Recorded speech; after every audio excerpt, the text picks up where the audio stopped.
Hi there. Welcome to Mushroom Hour. Today on Mushroom Hour, we have the joy of interviewing Jess Starwood. Apart from having a ridiculously cool last name, Jess is a master forager, plant-based chef, teacher, and herbalist with a Master's of Science degree in Herbal Medicine from the American College of Healthcare Sciences. She has founded her own apothecary and now teaches wild food and herbalism classes. She hosts monthly wild food tasting events featuring her latest culinary creations from her upcoming book that's an armchair guide to the magical world of mushrooms. She forages local wild foods and herbs for several Michelin-starred restaurants in Los Angeles, and while I'm not sure if she has a Michelin star herself, you'll probably agree that she should when you see the stunning dishes that she crafts using her foraged finds. A wise woman in the ways of herbs, plants, and mushrooms, she is one of those people who is ushering in the remembrance of these ancient medicines in our collective cultural consciousness and showcasing some amazing wild food. Jess, it's great to have you on the show. Thank you. It's great to be here. Yeah, well, like we were saying before the show, I'm really happy you're able to make the time. I know you're kind of in a shift with where you are in a lot of ways, so I'm just super grateful you're able to make the time to come on. Yeah, absolutely. I'm a big fan of your show and everything you put out there on Instagram. It's quite entertaining and totally fun. Well, obviously the feeling's mutual. That's how I found you was on Instagram. So, if people want to go check out your page, it is just Jess Starwood, I believe. JStarwood.com is my website, and then Jess.Starwood is my Instagram. Perfect. And people should go see that because the food, the pictures, all of it's amazing. You have super high quality photos. My fiance and I are always looking at your page like, wow, those are like some really nice shots. We're going to talk about a lot of things, kind of how your focus or how you developed your passion around wild foods, all the things that you're doing now, the future projects, books, classes, everything else. But where I want to start, and where I usually start with folks, is kind of the origin. And kind of without telling your entire life story, because that can't fit into one podcast, what were some of the early influences? Did you have any family members, any influences when you were younger that kind of got you into the forest or into wild foods? Definitely, yeah. I grew up with my parents going camping. We have photos of me when I was just a baby and we were out in the middle of nowhere in the northern Arizona forests. And my dad and my parents just loved getting as far away from people as they possibly could, and we would disappear for weeks at a time. And it was a great way to grow up. And even though my parents didn't really know much about plant identification or what was edible or anything like that, they just had this great appreciation for the outdoors and Right. for being in nature. So that I guess was ingrained in me. But then my grandmother on my mom's side, she was she knew all the plants. She knew all the Oh, names of the wow. plants, and she had such I remember her yard and her gardens. And I didn't really have a really close connection with her, but it was fascinating that, like, wow, grandma can just spout off all these names of these plants just like that. And then as a kid, a little bit older, probably around 7, 8, 9, 10, I just loved nature. It was absolutely fascinating to me. I was one of the ones who read that book, My Side of the Mountain, and dreamed of running away to the forest and living in a tree and, gathering my own food. And that's basically what you do now. Yeah, a friend of mine said, I think you took that a little too seriously. I'm like, well, Right. I'm still waiting for my pet falcon, but I guess I got to draw the You've got line some somewhere. time. You've got some time. You can still find one. Exactly. Exactly. Yeah. And then a little bit later, where and I spent most of my childhood, there were these empty lots in the neighborhood. And I grew up in Phoenix, Arizona. Okay. So very different than out here in California. Right. And so most of the year, there's not much going, it's not that exciting. It's, well, for me, it was like, oh, it's just desert. But this magical thing would happen in the spring or the late winter, early spring, like right now. We would get all this rain and suddenly everything was green. I'm like, wow. Wow, in Phoenix. Yes. Because Yeah. I have family in Phoenix and Tempe, and I've never heard of this like awesome green explosion that happens. I've never been there during that time though, so I probably haven't seen it. It is short lived, but I noticed it. It was something I noticed. Right. And I remember going across the street, and of course, my brother and sister and I had built forts and played out there. Of course. And I brought a notebook, I remember one day, and I drew all of these interesting plants were, they must have been magical. So I drew pictures of them in my notebook, and I didn't know what they were. I didn't have any resources to go find out what they were. And so I made up what they were. It's like, oh, this plant makes you invisible. This plant makes you turn into an animal or whatever, as a 10-year-old kid would think of. Right. And then later, looking back, now knowing, I'm like, oh, that was mallow, that was sow thistle, that was Cecimbrium, that was all these other plants that I'm like, oh, I was connecting. I had this desire to connect with these plants, even though I was, 10 years old, having no idea that they would even be useful. But you were keying into the differences and really interested in kind of latching on and organizing these things and figuring out what they were. And you were already kind of enthralled in the mystery of the world of plants. Absolutely. Yeah. That's really interesting. Now, of reading your website, and I referenced in the intro, you eventually got your master's degree in herbalism. So it sounds like that relationship with nature that got inculcated early, you're developing a relationship with plants, really only snowballed. It's not like something that you did in childhood and then kind of fell away as you went and, did something else there. But no, you actually just went deeper into that, it sounds like. Well, actually, I did kind of go away from it for a while. Okay. I got my bachelor's degree in art and graphic design. So I spent a lot of time in front of a computer in my teens and early 20s, and really kind of stepped away from all of that and nature. I was married to somebody who was not at all interested in nature, like not at all. So that was an interesting just section of my life that I was disconnected. But I did learn a lot of, art and creativity, and I feel like I bring that now to what I do. Absolutely. So, no time was wasted there. It was just a detour I had to make. And art isn't too far removed from nature. Nature was the original art, so you can see how those things intertwine. So then it was kind of after that period of where you went, I don't want to say the more traditional route, but the more kind of modern route of going computer, learning design. And so then it must have been later that you went back to school and kind of got reconnected. It was actually when when my first child was born, I had kind of this whole awakening. It was a really challenging time for me. I won't go into that, but nature was my,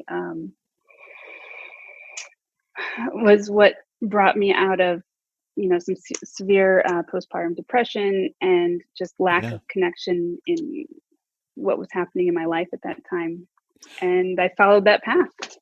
I think nature can do that for a lot of people. And I told the story before where, for part of my life, I still work in front of a computer, but there's part of my life where I felt very disconnected and very depressed. And, the relationship I developed with mushroom foraging, which is kind of what I do Instagram about, what my whole channel's about, really came along about 4 years ago and really kicked me out of a rut. And I seeing this more and more as kind of a general theme.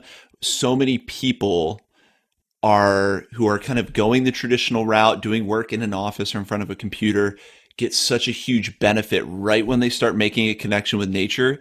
It suddenly balances you out. It is an effective therapy. Nature's a place where you can be so big and you can be like however you want to be because no one's really watching or judging you, or you can think all these thoughts that even though no one can hear your thoughts that you don't have necessarily when you're in kind of a standard environment. So it just gives you this chance to like brush off so much stuff and go through so many layers that I'm seeing more and more how therapeutic it is. And as I constantly reference, how spiritual an experience it ends up being for those of us who are really divorced from any sense of like tangible spirituality. The forest kind of provides all these things. So I'm not surprised that you ended up reconnecting with nature to kind of get through the things you needed to process. Absolutely. Yeah. It was, I would say it saved my life in many ways. Wow. Yeah. Yeah. And it just went from there, as far as like cleaning up my diet, changing how a lot of just ways I lived my life, and then I became I was very interested in herbalism. I had a little bit back when I was very much younger, as I was like a preteen, and that kind of like, oh yeah, that's right, these herbs, they can like do stuff. They can make me invisible and Right, right. There's a little more to it. And so it just, I was a stay-at-home mom. So when I could, that was what I put my energy and effort into, and led to a master's degree, which originally I was like, well, I love art, and I will get another degree in art. But I was like, let's go herbalism and see where that leads. So, yeah. yeah. Well, and I think too that, having that blend where you have some of those skills that are more kind of based in the modern world, but then having what I call culturally extant skills that are skills involved in the natural world, understanding the natural world. It's so important to have both, I think, nowadays. It just again in terms of that balance, you need to have some interaction with the natural world, how it works, that doesn't rely on like all the modern systems that we rely on that are super tenuous and could go away. It's good to have some grounded knowledge and something about nature or how the earth works. So just touching on spirituality, or excuse me, on herbalism and spirituality and all of it. But touching on herbalism, that's something that I'm becoming more and more interested in as I follow people like yourself. I see people working with herbal medicine. I guess I have a million questions and I don't want to totally derail us, but maybe what are some of the common herbs that, people might walk by every day, or common herbs that people could find in the wild? See, that's where I really love um, talking about invasive plants and Okay. weeds, and they're everywhere. They Yeah. can apply worldwide, and especially with herbalism, it's easy to get caught up in all of the exotic herbs that, like, ooh, this herb from South America can do this, or this herb from Europe is great for that. But it I ended up at one time having hundreds of jars of herbs of all different sorts, but it's like the real medicine is right outside our doorstep. Wow. Yeah. Not only are they extremely nutritious for us, such as dandelions and nettle and mallow and lamb's quarter and all of these herbs that just pop up, all the time. A lot of them can be found year round, or they're easily just growing in gardens and neighborhoods and parks. They're everywhere, and I feel like there's a reason why they have followed us wherever human populations have gone. They're here to nourish us. They're here to heal us. They're here to balance us. Even though we're calling them invasive plants, and they should be gotten rid of, they should be sprayed, they should be destroyed. Right. And well, it's because we're not eating them. We're not doing what we're supposed to be doing with them, right? Once Instead, you we're develop a gonna relationship to eat them, you won't want to destroy them. exactly. You realize how much value there is to them, Yeah. and you know, it's all about balance. And you know, we're so focused on, oh, you know, I do appreciate conservationists and environmentalists who want to preserve native lands, and they're like, okay, let's get rid of all of the invasive plants. Sure. But it's, you know, those methods that they use just aren't sustainable, and we should just be eating them. How can we find a system? How can we develop a process in making those plants consumable, put them through into the, you know, into the rotation, rather than either mowing down or, you know, cutting down this land and putting it in putting in kale farms. You know, whereas these plants are 2 to 3 times more nutritious than kale or Wow. spinach, you know. Wow.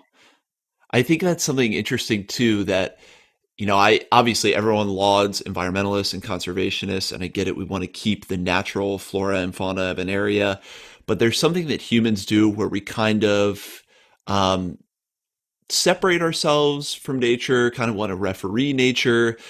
When, sometimes the lines between what's invasive and what plant, is just migrating to that area, it's almost like humans should try to work with the natural processes of what's happening, and not necessarily try to say, okay, we must exterminate all these plants now because they're not supposed to be here, because as of 50 years ago they weren't. It's like natural cycles are so much longer, and the forces of how these things move around are, I don't want to say infinitely complex, but much more complex as a full system than what we often conceptualize. And so I think in trying to eliminate one thing, there actually may be a reason, like you're saying, why that invasive plant has come here. There may be Right. now a whole part of the ecosystem that's developing around it. It may be filling a niche. And so I think it's really hard for humans to try to come in and play referee in that way. And I think there's a difference between preserving native flora and fauna and destroying what are seen as, and obviously this is a complex issue. There's varying degrees of this.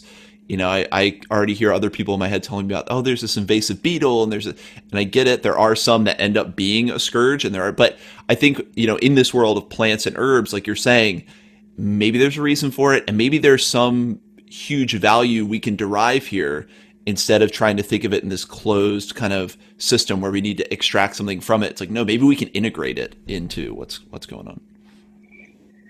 Absolutely. And, there's so many people who are suffering from a lot of issues that can be easily fixed just by adding more greens to your diet. People are like, oh, well, what herb can I take? Well, how about let's look at your diet?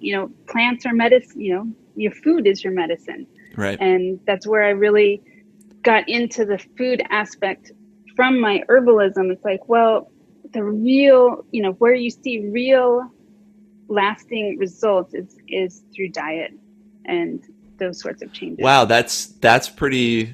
I mean, it's an intuitive jump, but that's pretty interesting to hear that someone you were really into kind of that medicinal side of things, how the herbs work, and then you realized it's like, actually, it's about integrating some of these plants and some other things to really address the diet. Because yeah, that's something, I mean, we all eat, and we all eat multiple times a day. That's something you're taking far more than any medicinal supplement or tincture. Exactly.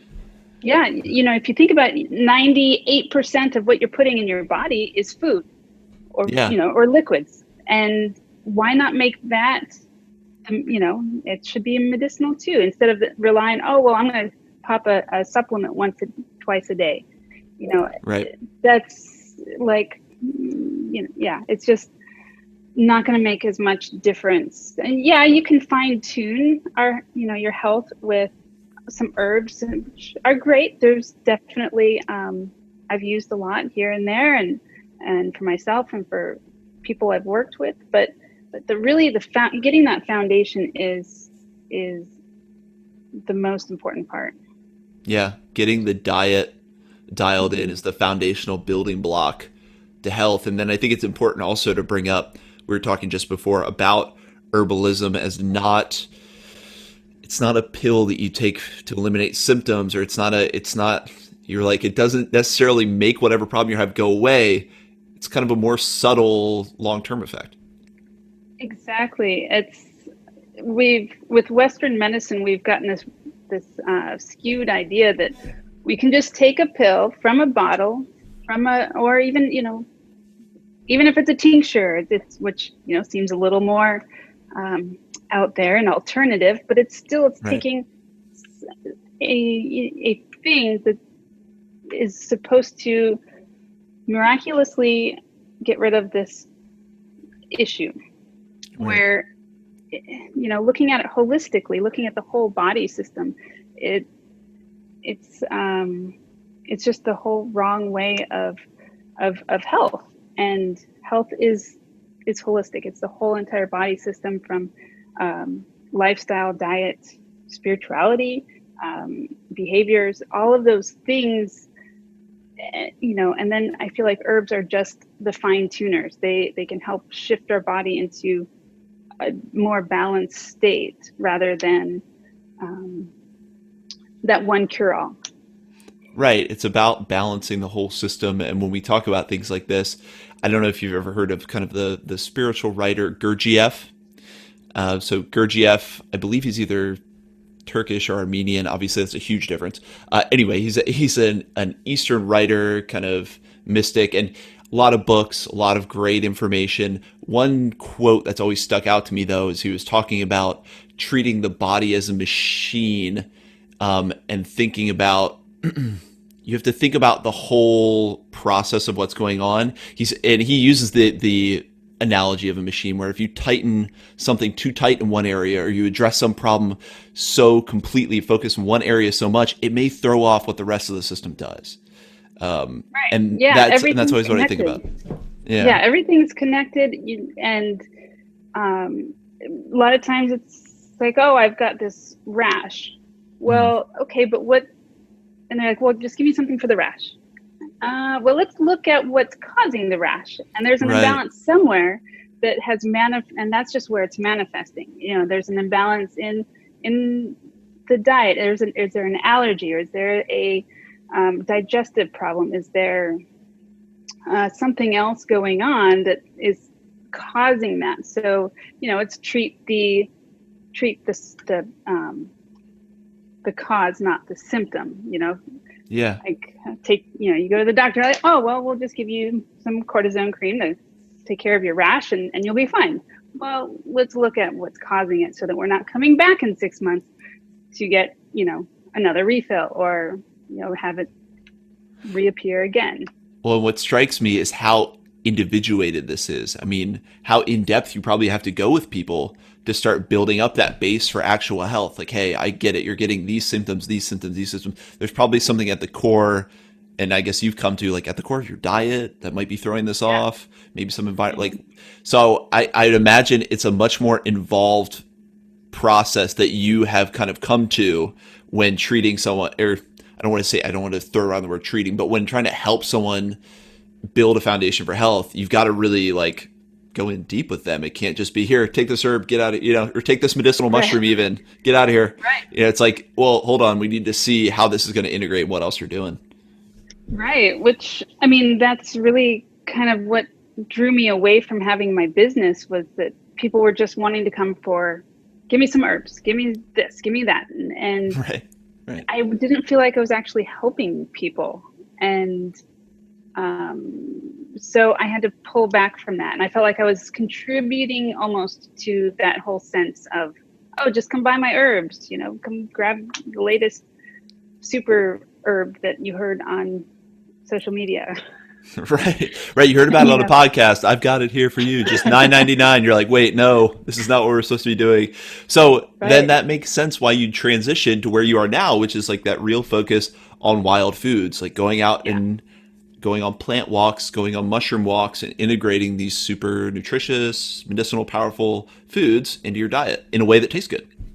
Right. And so it's, people don't learn by just being told what to do. They learn by experience. So what I have found that can be really almost in a way life-changing for people is to go with them out into nature, and they get to meet these amazing plants who get to develop this new respect for things that they haven't they haven't explored before. You Right. know, a lot of people, they're like, oh, it's just this wall of green that I don't know, you know, one thing from another. And then I see people get to know, like, oh, wow, that's nettle. That's really, oh, that's so interesting. Or, oh, that's elderberry. It grows here, really? Wow, I see that at the store. And then in my events, at the end of my events, I have food that I've prepared using a blend of organic food and wild foods, and you know, showing, and they're really healthy foods. They're very high vibrational foods, as some folks would say. It's Sure. all, you know, stuff that's really going to support you and help you, you know, make you feel good. It's not something that you leave and you're like, oh, that was great, but I feel like I could go take a nap. It's, you know, stuff that makes you feel alive and vibrant. And you're like, wow, I just saw that plant over there. We learned about it. We learned what edible value it has, what medicinal value it has. And I just tasted it, and it was actually really good. And so these experiences, I feel, bring together the three things I'm very passionate about. You know, spending time in nature, that's like a spiritual sense, uh, side of health, the edible, you know, what nutrition, edible side, and then also medicinal, and you know what we can do when we're out of balance. I love that you use the word meet. I take them out to meet these plants because, well, you find that when you go out, um, some of the hugely transformative experiences for me have been foraging with other people who know what they're doing. That's how I learned. People ask me that. That's how I learned is I went out with people who knew what they were doing. Highly recommend it. It's the fastest way to learn. And you do develop a relationship with, I don't know any other way to say it, but with like the energy or the consciousness of that certain plant or that certain mushroom. You start to learn more about it, and that really does ingrain the learning on a whole other level. Again, maybe it's personality thing, but like for me, reading a book, great. I need to be reading that book like next to the plant while I'm outside to really get it ingrained and then be able to use that knowledge in the future. Because for me, like the most potent outcome of foraging is when people take that knowledge and then they're able to, see the herb, or see, I was trying to think of one that comes to mind, see the elderberry while you're out walking around and be like, oh, I can take that, grab it, just even if you're not necessarily out on a nature walk, but just to have the knowledge where you can start grabbing these things and integrating them into your diet in a very organic way. And that really starts enhancing your life. Because I do have people ask, hey, you wild forage, is it enough to make a difference? Is this something that, the word, like, is it sustainable? Always throw, and that can mean a lot of things. But I mean, is it sustainable to be able to find enough of these to always augment your diet? And I think the key is it is kind of an addition. It'd be, I think in today's world it would be hard to wild forage your whole diet, but it is an extremely potent addition. And once you have that knowledge, you're able to. That's, I guess what I'm trying to say is that's where you're really able to take it to that level, is when you go out and learn and are able to integrate it into kind of your own routines, and you're able to find these things.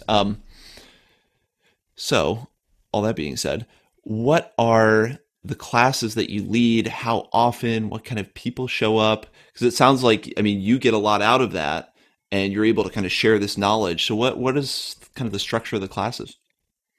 Um, I do classes about at least once a month. Um, and they are, like I said, we go out for a walk. I'm also interested in people getting to know each other too, because Sure. it's part of balanced health is community, and a lot of people get to know others who are, you know, why are we brought here? Why do we come to this class? What's our common thread? And it's interesting to build that community. And I, over the years of doing this, I've noticed a lot of people who stay connected, who, because of this, and or they keep coming back for more, and they meet other people, and I think it's great. I think we've lost that in our society, is real community, real connections, and which, social media is great. It's building communities, but we also need that in-person thing too. Yeah. And so spending these couple hours together with other people who are interested in this, I think is fantastic. It's really helpful and positive. So we go out on a trail. We talk about plants and mushrooms. If I'm lucky enough to find mushrooms here in Southern California. It's a little dry. I'm a little bummed we haven't had any rain, but that's a whole nother. That's the beauty of being that's the beauty of being able to forage plants, though, is you aren't restricted to just mushroom season. That's why I want to get into it, because we had a year up here as well that was pretty dry, and I was like, I need something to forage. So yeah, I think that being able to do both kind of opens up your universe of forage. Right. It's that the forager's mindset, and that's one of the things I teach in my classes. Is okay, like we're so used to this culture of Amazon Prime. We can have anything we want delivered like today, end of today, like anything right now. Yeah. I'm waiting for the time when it's like you can just walk out your front door and they're like already, they've read your mind through social media, and they're like, they know what you're going to order, and they've got it there waiting for you. The drone drops the package into your hands. Oh, thank you. Yeah, right. But adopting a forager's mindset and looking at life not just as food, not as going out and like, oh, I'm going to eat some wild food today, I'm going to be a forager, but more of how can we look at our lives, how can we look at our experience and be like, okay, this is what I've got to work with. Yeah, it's the middle of September in Southern California, and I have to have a wild food dinner of 10 courses for 17 people. Well, what am I going to do? And there's nothing. It appears to be nothing, but right. I did it, and applying that to my life, like, okay, I'm going through a lot of things right now, and there's certain things that really sucks. But like, okay, what can I pull from this? What can I forage from these situations in my life to get by, to make it work, make things work. Right. So looking at this invisible abundance that we have at our fingertips every day, no matter what, no matter if it's a dry season, no matter if it's middle of summer and everything seems to be dead and dried, or middle of winter and everything's covered in snow. There's always something in our lives. And what a cool metaphor. I was just thinking the forager's mindset, either when you're out in nature and you think everything's dead and dry, but you're still finding these, amazing, abundant plants or mushrooms. And then think about in your life, when you're saying applying that to your life, when you think that you're down and you're kind of buried, or you're not like, you're kind of like dead and dried out. And then you find those wells, those reserves inside yourself. I think that's really interesting. I think we all need a forager's mindset. I really like that. That's a new philosophy. The forager's mindset. So you're taking people out, helping them meet other people, helping them meet plants. Now, you're foraging in Southern California. I tend to think of like LA, Southern California, super woke. There's a lot of people who are kind of into alternative lifestyles. There are a lot of people who may be more receptive to this information. There is in Northern California, where I am as well. But relative to the rest of the country, I think there's like a hotbed of people that are into this information. So do you find that you get some big groups? You get people that are really interested? And yeah, I guess what is it like doing these kind of classes in the LA SoCal environment? I get a wide variety of people. Okay. There's some people I get a lot of herbalists, people who are going through a couple local programs that, encourages wild foods and stuff. And they're a little more spiritual, a little more alternative, and right. Which is great. It's a good introduction to, the nutritional and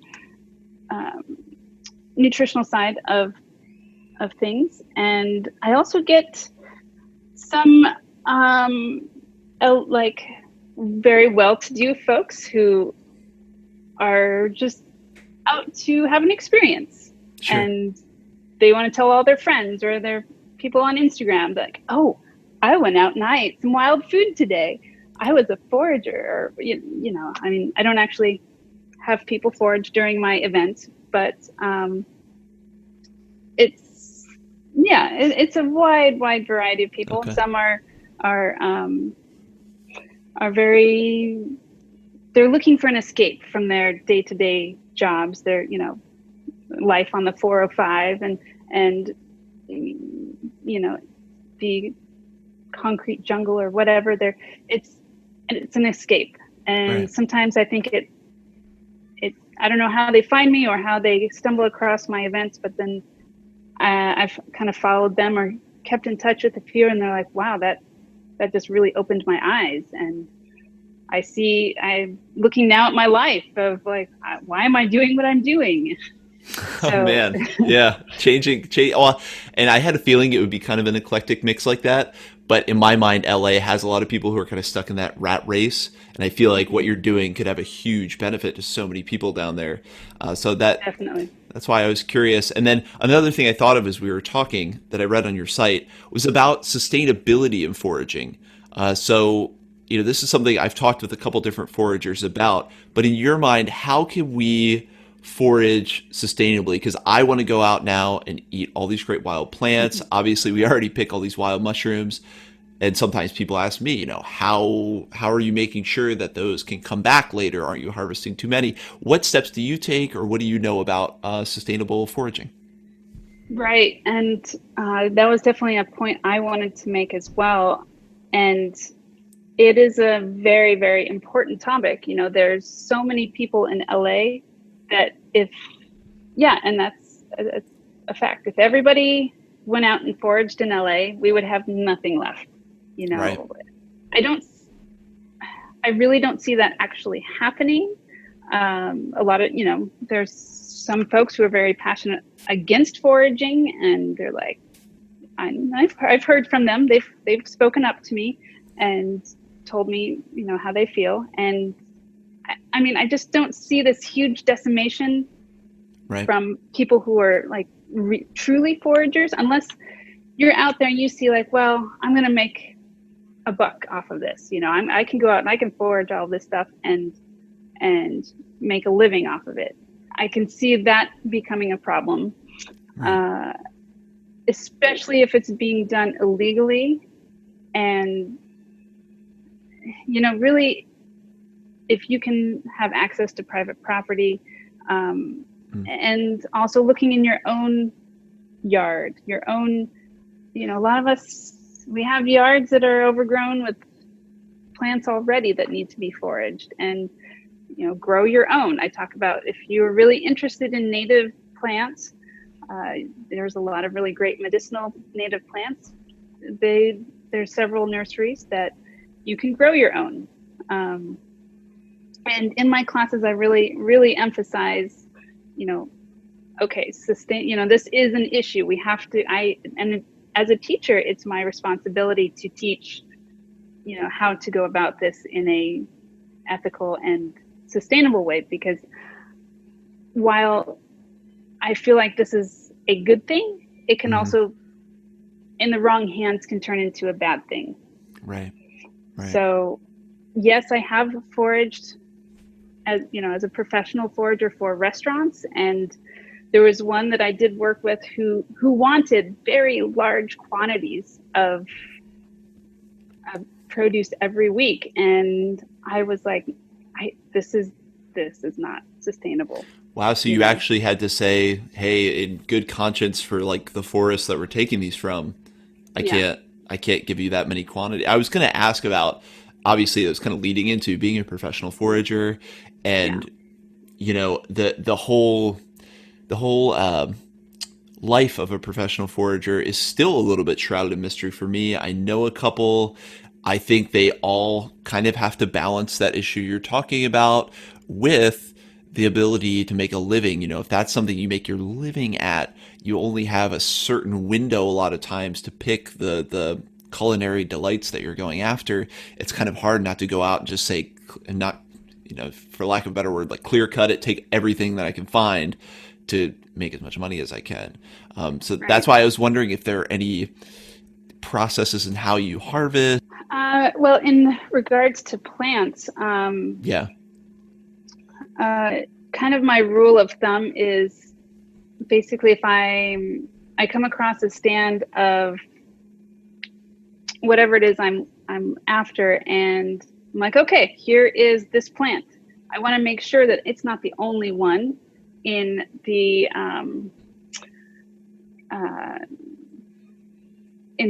area, in the plant community, and because if I took that would completely devastate its chance to.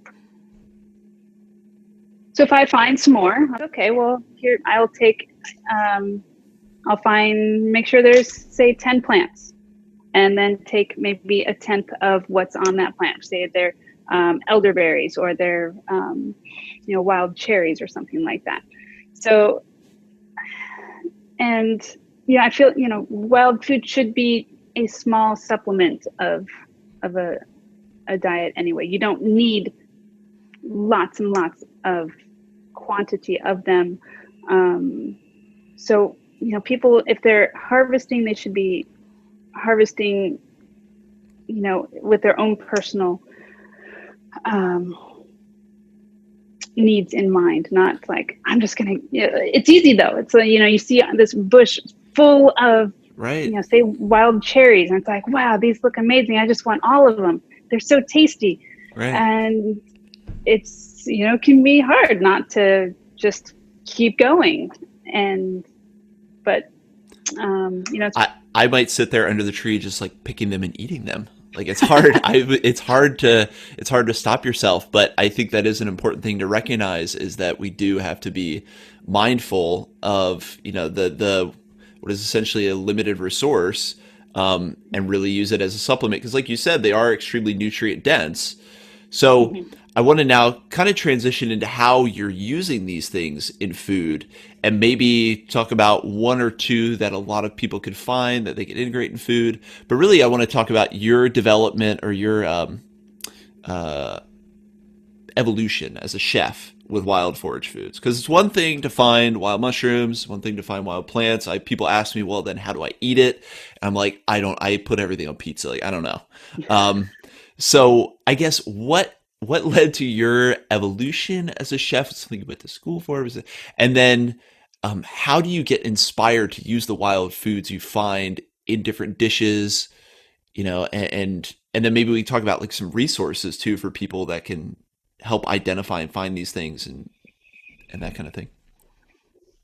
Yeah, I really, I've never had any formal training in as a chef, or I'm all self-taught when it comes to food, and so I'm kind of just like, oh, cool, it tasted good, great, that's woohoo.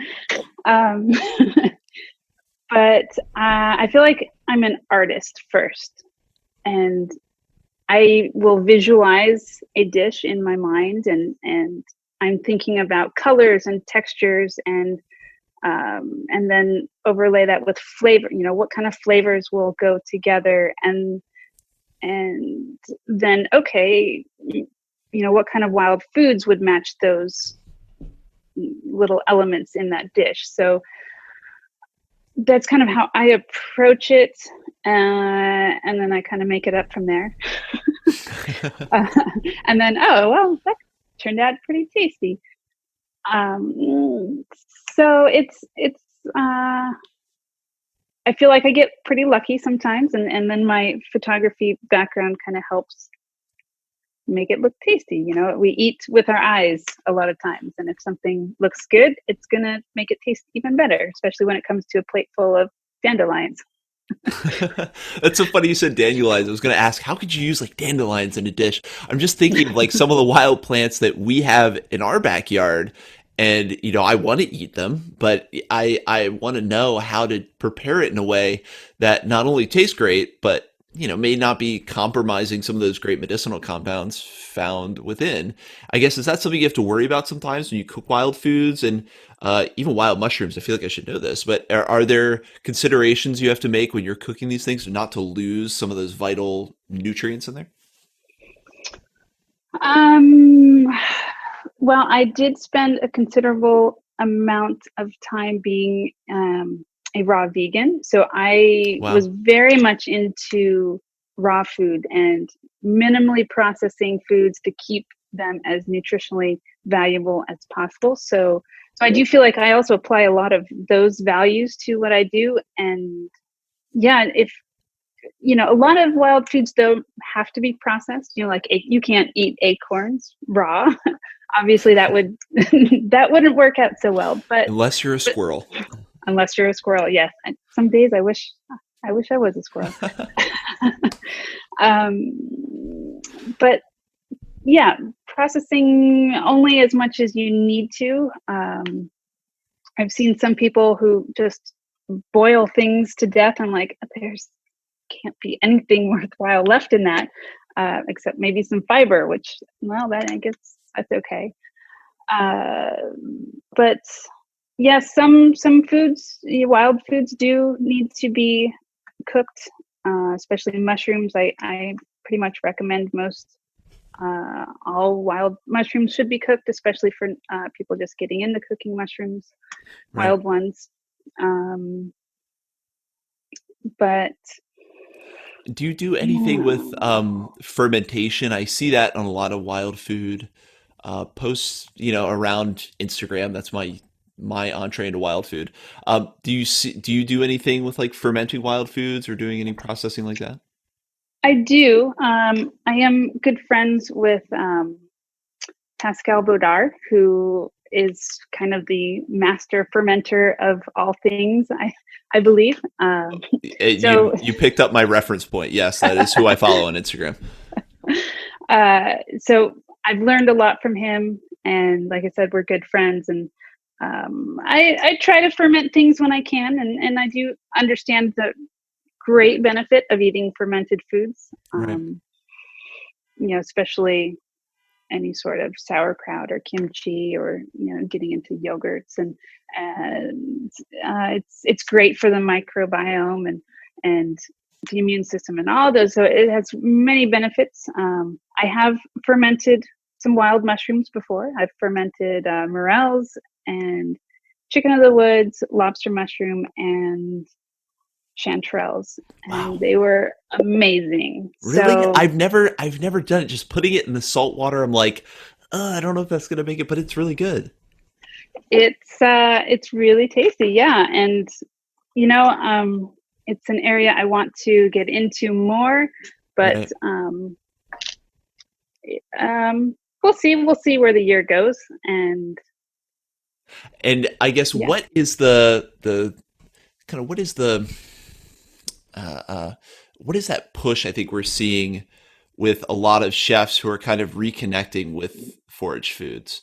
I thought of this restaurant because I used to watch Food Network and all that, but like Noma over all the way over in Europe, I think they were big ones in like getting back to forage foods, and I feel like I'm seeing that with a lot of local restaurants here in the north, in the Bay Area. And is that something you're noticing down there? Is there kind of this general push where chefs are kind of reconnecting with wild food and forage foods, like you are?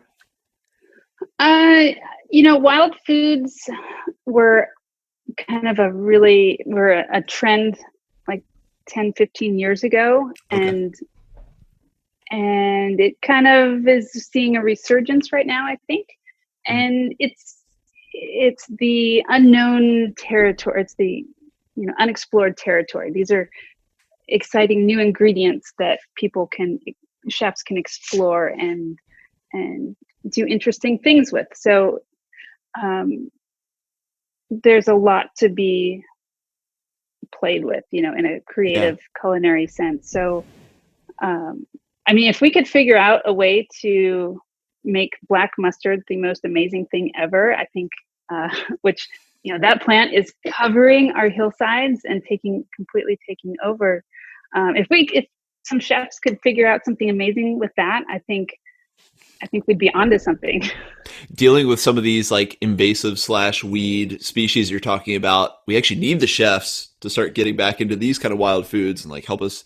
Maybe Right. that's the key to the system, is get these chefs on the issue of these species that might need to get pared down, whatever that might be endangering native flora, and they're going to be the key to help us eat it and get rid of it.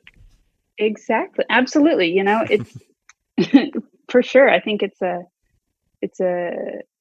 both an environmental health issue. We can make some big changes if we go in that direction. And are you teaching people in some of your classes? Are you teaching people not only how to find some of these wild plants and mushrooms, but also how to cook and prepare? I'm we do a little bit. I haven't had quite the space to have a class in a kitchen yet. Sure. But hopefully after I finish this book that I'll be working on this year, I hope to kind of go into more hands-on workshops and those sort of experiences. I do also some like longer extended foraging adventures. Like next weekend, I'm doing a weekend long adventure in Arizona in the desert, and people are going to have hands-on. We're going to be foraging on private property that we have permission to, and we'll be making all of our own food. We'll be working together to explore some medicines, and yeah, it'll be a collaborative effort, and they'll be learning, how to work with these plants and ingredients and how delicious they can be. Yeah, in a place, like you said, like Arizona, that you may think is dry and barren, there's Absolutely. actually an abundance of different plants. Now, I'd imagine no mushrooms out in Arizona. Too dry. I don't see a whole lot down in the Phoenix area, but up in the mountains, there can definitely be some That's found out very there. true. That's very true. A couple of years ago, on our way to Telluride Mushroom Festival, we stopped. I have cousins that live in Flagstaff, up in the mountains there in Arizona, and the Bishop Pines there host a lot of porcini, and we were pleasantly surprised. And it's funny because I had never been out there since I had been into mushrooms, and I have that realization, like, oh my god, you guys have mushrooms. So yeah, so it's interesting how different regions support, different wild foods, but even in areas like Phoenix that are so dry, there's still plenty to go there. And I'm also struck by, again, just the community building aspect of this for you. Like, especially on a multi-day trip, these people Yeah. are going to have to be kind of friends. You're going to have to get Right. to know people. Right. In November last year, I did a week long adventure with 6 people in Baja, Mexico. Wow. And, there was there were several people who are like, oh, I don't know what kind of stuff you're going to find in Baja. It's desert. There's no mushrooms down there. There's nothing. And we did have to supplement with other food, but we did forage a lot of different edibles. We tasted a lot of very unusual plants and fruits that I had never seen before. But we had an expert botanist with us, and it was an amazing trip. And the connections with those people I'm like, they're family now. Baja We tribe. absolutely, absolutely. We'll be doing it again this coming year too. So I'm looking forward to that quite a bit. So these, getting out and foraging with groups really can nurture you on like that spiritual level of getting out into nature, on a community or social level, connecting with people that are interested in what you're interested in, and you're finding amazingly nutritious, medicinal plants that are good for you, learning how to, I think it really nurtures you on so many levels. And that's why I got so into foraging, and that's why I really push people to do it. And when I see folks like yourself who are really putting it into action, like really organizing groups, getting out there, exploring not only mushrooms, which I love, but not only mushrooms, but also plants, it really is, I don't want to say it's like creating a new form of society, but it's helping us bond on a different level and meeting so many needs that I can't help but think this is going to be more of the drive moving forward. My partner, she always says, as things get more and more technological, it's going to require more and more people that teach us how to get back to nature. That's going to be the hard part, is like teaching people who have, their feet don't touch the ground, as we say. They're up in office buildings all the time. It's like, you need to come Right. down into nature, and we're going to need more people who have that. And that's going to be like the specialized expert knowledge, not necessarily like coding and working with the computer. Now everyone knows how to do that. The expert specialized knowledge is going to be how to get back into the woods and like find edible food and reconnect with nature. So I think you're on the cutting edge of that, and it's really exciting. We hope to come down to SoCal and have a chance to go forage with you. So what are some of the future plans? Any future classes where you're going to great places like Baja? And tell us about the book. Yeah, so this next weekend, I'll be taking a group out for a few days in the Sonoran Desert in Arizona, and we'll be doing medicinal herbal projects and foraging for that. We'll be foraging for all of our meals and learning, what we can do with all of these foods. We'll be hiking and just exploring the desert and all that it offers. And then I'm going to be going out journeying across the western states, looking for mushrooms, photographing them for this book. I'll be writing and researching and kind of taking a little bit of time off from teaching for a bit. I may still do 1 or 2 classes every month or so, but Right. Yeah, and then planning for Baja again in November. We'll take a new group, and Oh, wow. And so yeah, people can find out more about that at jstarwood.com. jstarwood.com has my event schedule. I try to keep that as updated as possible. You can register for events there. They do get sold out pretty quickly. So I encourage, if people are interested, that they should sign up Go sooner than sign later. up. Go sign up right now. Sign up for multiple events so you make sure you don't miss out. And then the book, you described it to me right before as an armchair guide to mushrooms, hence my intro. So is it going to be more about kind of, I guess, what's going to be a little bit of the flavor of the book for people? Is it going to involve anything with cooking and edibility, or what's kind of going to be the focus? You said it's not a hardcore identification book. Right. Yeah, I can't quite tackle that at this point in my mushroom knowledge. Props to all those who have written those amazing ID books so far. Right. But this will be more kind of a casual, like if somebody's just interested in mushrooms, you're like, oh, well, that's kind of, I had no idea that these mushrooms could be medicinal, or they could be so varied in what they look like. So it's going to be very photo heavy, lots and lots of photos and some profiles on different mushrooms. So going through like the interesting qualities of turkey tail, and maybe some history on it and mythology of whatever sort, or just going through all of that in kind of the most common or most interesting mushrooms. Right. So it's kind of like maybe a gift book that you would give to somebody who's just starting out in the world of mushrooms, and hopefully lure them in. So you're inoculating people with a love of mushrooms through this beautiful book, beautiful photographs. I love anything that talks about the mythology of mushrooms. I love hearing about folk tales, folk uses. Some of that stuff is the most fascinating, because I think mushrooms are one of those things that, as well as we think we have it codified, there's so many varying traditions and so much like differing information about the same mushroom that I just love hearing about that, hearing about the folk tales and the different mythologies behind it. Well, that sounds really interesting. I mean, it sounds like you have a pretty huge project cut out for you there. Putting together a book is no small task, plus teaching classes and everything else. So as kind of some of my final questions, I am trying to ask a little bit more, not rapid fire, but some questions like what, for cooking with, what is one of your favorite mushrooms to work with, and what do you like to make with it?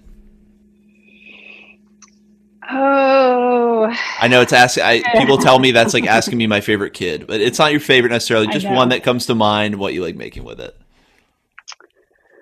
Let's see. Well, I have to share that one of my favorite things that I've done recently Yeah. is I have found a friend and I found some ginormous oyster mushroom clusters, like just Oh, I love like the that. size of, I, I mean, it had to have been, I think it was 13 pounds was this one that we Wow. found. Yeah. It's It a was small dog. huge. Yeah. Yeah.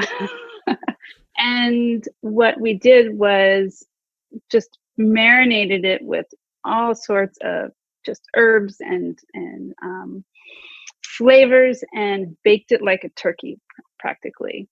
I stuffed between the different shelves of the mushroom, Yeah. yeah, with like a kind of a stuffing, like wild rice and walnuts and Wow. garlic and all You that. made you made a And stuffed oyster mushroom roast. I mean, that's so cool. yes, and we carved it up like a turkey, and it was beautiful on the plate. It was and unusual. Like I did it for a workshop on mushrooms. I cooked it for everybody, and we sat and we feasted on this one oyster mushroom cluster. And so I've been cooking a lot of mushrooms like that whole.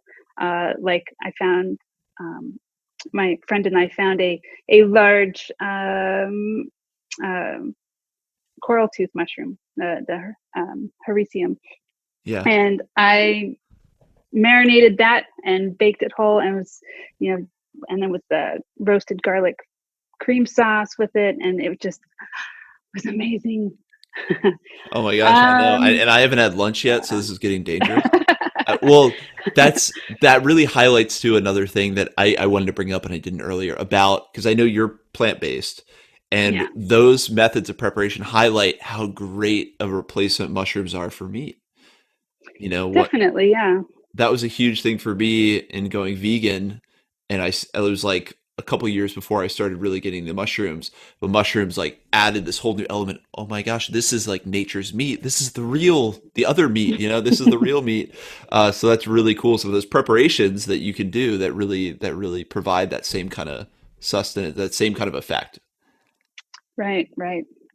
Yeah, and that doing that one giant oyster mushroom was with, and then sharing it with everybody at the table, brought in, the whole community thing as well. And we were just sharing this experience together of something like, I've never heard of anybody stuffing an oyster mushroom and roasting it whole like this, but it was magical.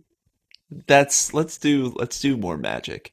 And then Yeah. along those same lines, what's one of the I guess what I want to say is, what's one of the common edible plants besides dandelion? I know we've talked about dandelion. What's one of the common edible plants that people could pretty easily find, and what's something great that you make with it?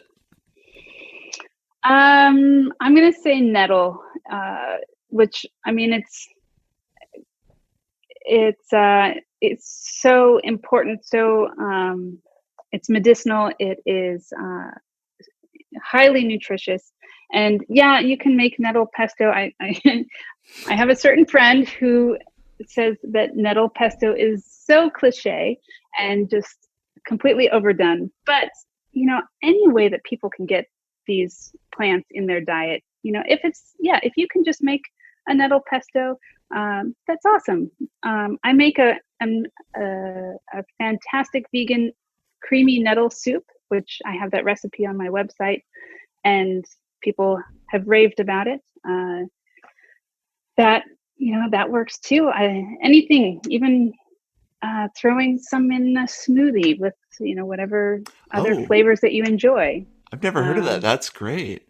Well, and yeah, I think you're definitely running deep in the wild food circles when someone's like, "Oh, nettle pesto is cliche." Like, I don't think most people have never heard of that, but that's really cool. That I wanted to give some ideas to people, because I think yeah, what you do like really makes it so approachable and practical to do foraging and integrate it.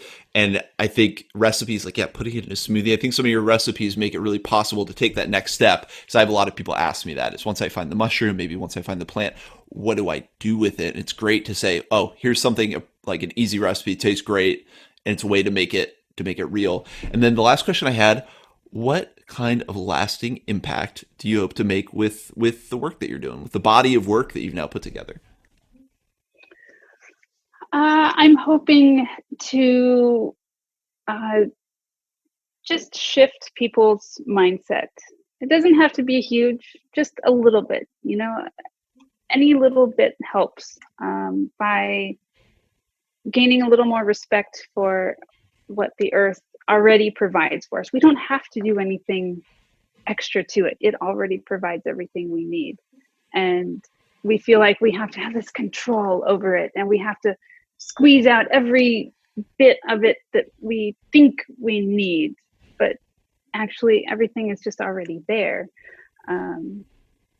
So if I can inspire, if I can shift any perspective in any way, I think I'm satisfied with my work. You're letting us kind of opening people up to appreciating the beautiful symphony that's going on all around us without needing to just listen to it, enjoy it, understand it. And, I think that people who do what you do, when you take people out and show people how to forage and give people a tangible relationship with nature, it does cause a shift that makes people just care more about it. It's hard to care about something you don't have any kind of physical relationship with. And I think it's part of what you're doing is part of that huge shift where we're realizing that humans are an integral part of nature and we can work with it in a way that's really good for humankind and everything else in nature. And we're not like this separate entity that's, above it or always having a negative effect on it. We're part of it, and that's easier to understand when you go out and interact with it. Well, Absolutely. one more time then, Jess, where can people find you? The website, the Instagram, and all that good stuff. Yeah, my website is jstarwood.com, and that will have all of my classes and information about me and what I do. And then you can find all my photography and ramblings on Instagram at jess.starwood. Awesome. Well, I highly encourage people to check it out.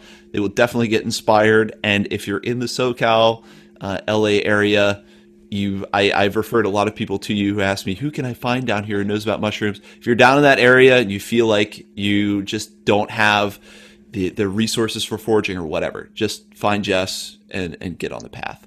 But yeah, Jess, thank you so much for your time. And I really look forward to speaking with you again in the future. And I really look forward to being on one of your classes. Thank you so much. It's been a pleasure.